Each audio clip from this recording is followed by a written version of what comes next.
Salut à tous et merci de votre présence à cette rencontre virtuelle Yoga Mental.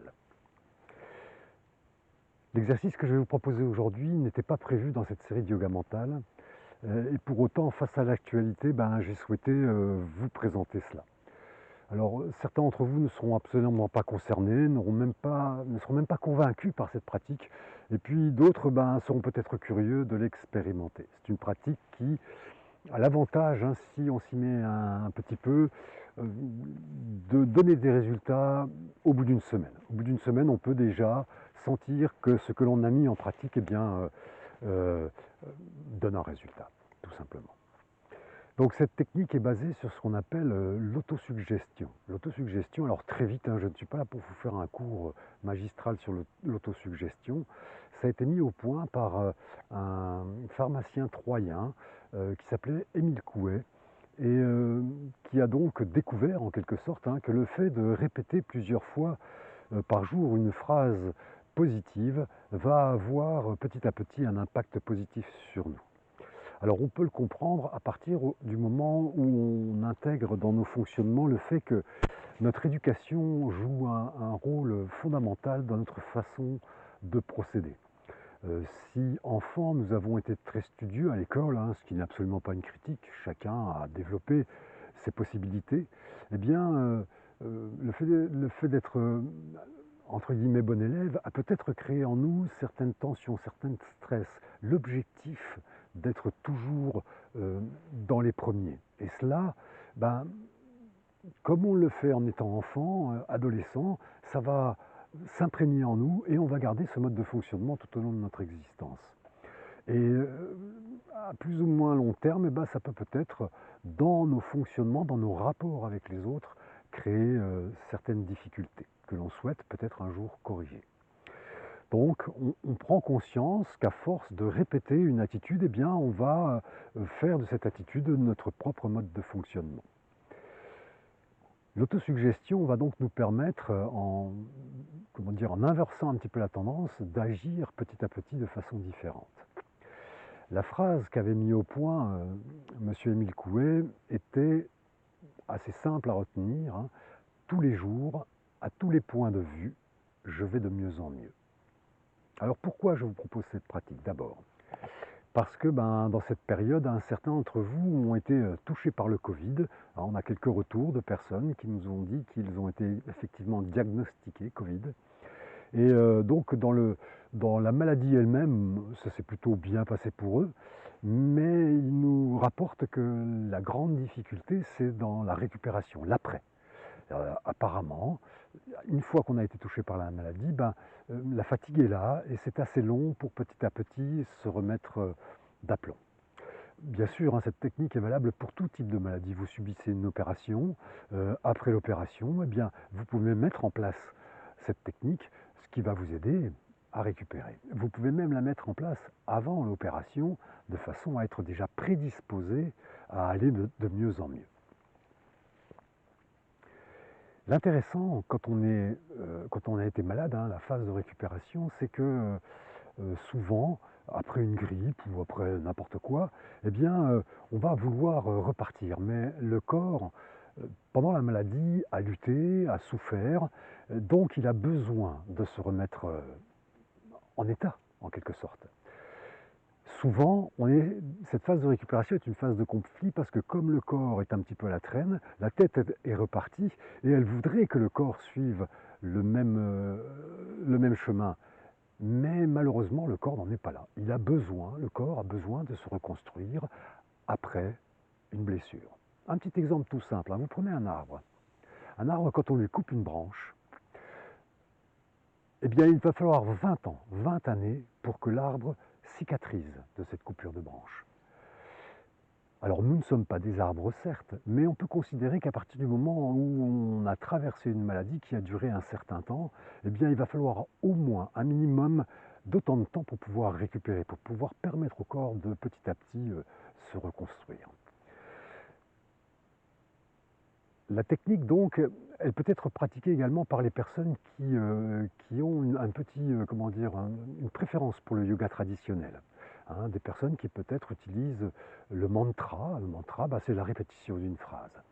Souvent, le mantra est aidé par ce qu'on appelle un mala, hein, un petit collier, alors de perles en bois. Pareil, je ne vous fais pas un cours sur le mala, hein, mais c'est un collier avec 108 perles. Et à chaque fois qu'on va dire notre phrase, eh bien, on va tourner une perle. Tous les jours, à tous les points de vue, je vais de mieux en mieux.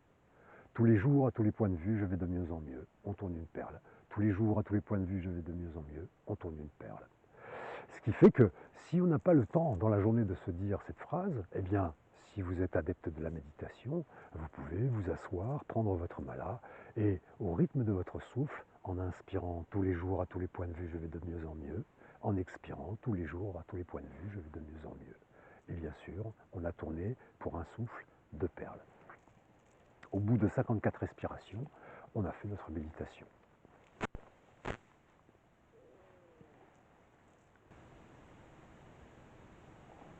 L'important donc, c'est d'essayer plusieurs fois par jour de se répéter cette petite phrase. Tous les jours, à tous les points de vue, je vais de mieux en mieux. L'intéressant, c'est d'essayer d'être présent encore pendant qu'on fait cette phrase. L'intéressant, c'est de ressentir le corps dans son ensemble, avec nos possibilités. Hein. Si vous avez du mal à sentir les pieds, vous ne les intégrez pas à votre ressenti. Et de répéter plusieurs fois cette phrase, tous les jours, à tous les points de vue, je vais de mieux en mieux, en conscience du corps. De cette façon-là, on va établir une connexion entre le corps et l'esprit, et donc le corps ne va plus se sentir abandonné, hein, il doit se remettre de son côté avec ses propres moyens, pendant que la tête, elle calcule, elle projette, ou elle regrette. Eh bien là, notre tête, est impliquée dans le fait que le corps se remette en marche. Ça, c'est vraiment la chose, je dirais, sur laquelle vous devrez être le plus attentif possible. Ceci dit, vous n'avez peut-être pas de mala, vous ne méditez peut-être pas, et vous vous dites, ouais d'accord, c'est très bien tout ça, mais quand est-ce que je vais pouvoir faire ces phrases? Parce que bien sûr, il faut que le mental soit disponible à ce moment-là pour cette répétition. Je serais tenté de vous dire que souvent, hein, on est dans une espèce de surinformation. Le matin au réveil, certains d'entre nous se réveillent avec les actualités, donc on est au parfum dès qu'on ouvre les yeux, ça c'est super hein, pour un bon mental. Moi je vous propose de couper votre radio, vous mettez la musique, vous retrouvez un réveil bien classique, et puis vous mettez en place les premières propositions qui ont été faites dans ce yoga mental. Et puis après, quand vous allez prendre votre voiture pour aller travailler, eh bien pendant que vous conduisez, n'allumez pas la radio non plus. Ne pensez pas que de faire ça dans la voiture, ça va vous distraire. Votre radio vous distrait beaucoup plus que lorsque vous êtes conscient de votre instant présent. Parce que lorsque vous faites tous les jours, à tous les points de vue, je vais de mieux en mieux, vous n'êtes pas en train de rêver, hein, vous n'êtes pas en train d'écouter quelqu'un qui vous raconte des drames, mais vous êtes connecté à l'instant. Donc, en termes d'attention et de conduite, vous serez particulièrement présent à votre conduite. En tout cas, essayez. Et vous pouvez vous dire donc, sur votre trajet, tous les jours, à tous les points de vue, je vais de mieux en mieux. Tous les jours, à tous les points de vue, je vais de mieux en mieux, avec la conscience du corps. Alors, si de temps en temps je vous parle de notre parcours à moi et à Nathalie, hein, ce n'est pas pour que l'on fasse une référence de ce que nous avons vécu, mais c'est simplement pour vous expliquer un petit peu les cheminements que nous avons eus et l'importance que ces techniques ont eu dans notre propre parcours. Nous étions tous les deux des êtres assez stressés, très peu sûrs de nous. Il se peut que nos parents n'aient pas su nous donner l'amour que nous réclamions.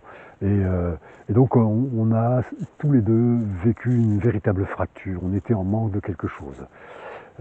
Nat était quelqu'un de totalement introverti, tourné sur elle, elle ne parlait pas, elle n'avait aucune vie sociale.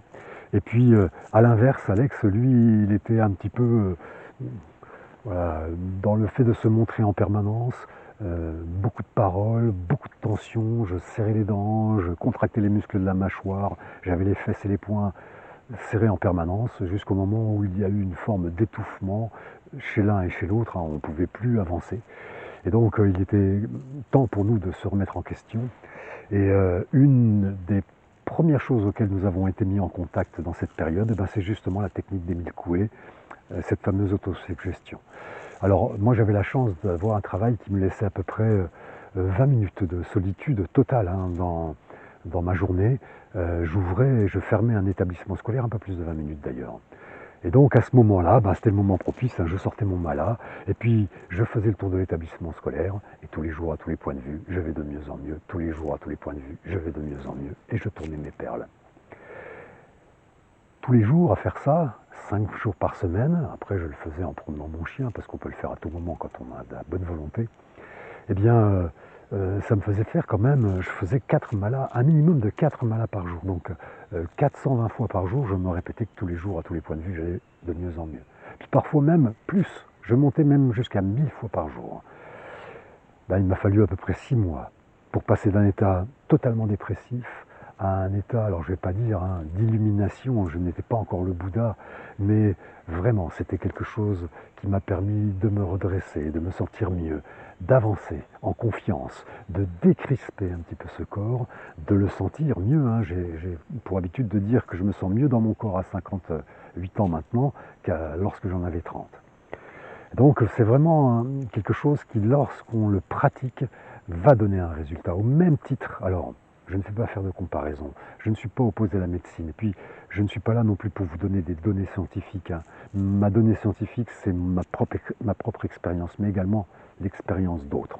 Eh bien en fait, en règle générale, quand on applique, ça marche. C'est quelque chose qui très rapidement va permettre à notre corps de se reconstituer, à notre mental de repartir. Quand on est dans une phase de récupération, après une maladie, tous les jours, à tous les points de vue, c'est vraiment une pratique formidable.